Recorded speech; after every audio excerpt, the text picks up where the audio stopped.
বন্ধুরা, শ্রাবণ মাস চতুর্থ সোমবার আমি যাচ্ছি বাবার মাথায় জল ঢালতে। শেওড়াফুলি থেকে জল তুলবো, তারপরে যতটা পারবো হাঁটবো, তারপরে ট্রেনে এসে বাবার মাথায় জল ঢালবো। শ্রাবণ মাসে চতুর্থা সঙ্গে থাকো, এসে আবার বাকি গল্প শোনাবো। এদিকে আমার কাকি বেরিয়ে গেছে, তার সাথে সাথে আমরা চলে এসেছিলাম আমাদের বাবা মহাদেবকে চান করাতে। আর আজকে চতুর্থ সোমবার, আর এই সোমবারে আমরা শিব ঠাকুরের মাথায় কি অর্পণ করব সেটাও তোমাদের ভিডিওতে দেখাবো। আর লাস্ট অবধি ভিডিওটা দেখো। আর সত্যি কথা বলতে আমাদের আগের যখন আমরা ঢেলেছিলাম তখন আমাদের বাটিটা ছোট ছিল আর অনেকটা জল পড়ে যাচ্ছিলো, তাই এবারে আমরা একটু অন্যভাবে জোগাড় লাগিয়েছি। তো সেটাই আমি তোমাদের সাথে শেয়ার করছি। তোমরাও কি বাবার মাথায় জল ঢালছো কিনা অবশ্যই দিলো।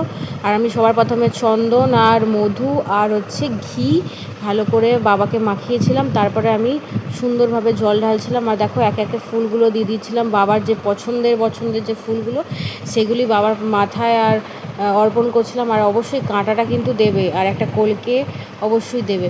তো এইভাবেই আমি পুজোটা করছি। এরপর একে একে আমার বৌদি আর আমি আর আমার সোনাই করে নেবে পুজোটা। আর দেখো এই চতুর্থ সোমবারে কিন্তু জব অর্পণ করতে হয়, যে কোনো শস্য অর্পণ করতে হয়। তো আমাদের কাছে জব ছিল, তাই আমরা জবটা দিয়ে অর্পণ করছি। আর তার সাথে সাথে এখানে আমাদের ইয়েকেও করে নিচ্ছি, নন্দীজিকেও করে নিয়েছি। তো এখানে বাবাকে প্রসাদ দিচ্ছি, সেটা হচ্ছে একটা বাতাসা আর একটা হচ্ছে ফল। তো আমাদের পুজো তো মোটামুটি হয়ে গেছে, এবারে কিন্তু আমরা মালা করিনি, ফুল বেশি ছিল না। তো তোমরা কিভাবে বাবার মাথায় জল ঢালছো, কে কোথায় যাচ্ছো, এবারও কি তোমরা তারকেশ্বর আসছো, অবশ্যই কমেন্টে জানিও। টাটা, সবাই ভালো থেকো।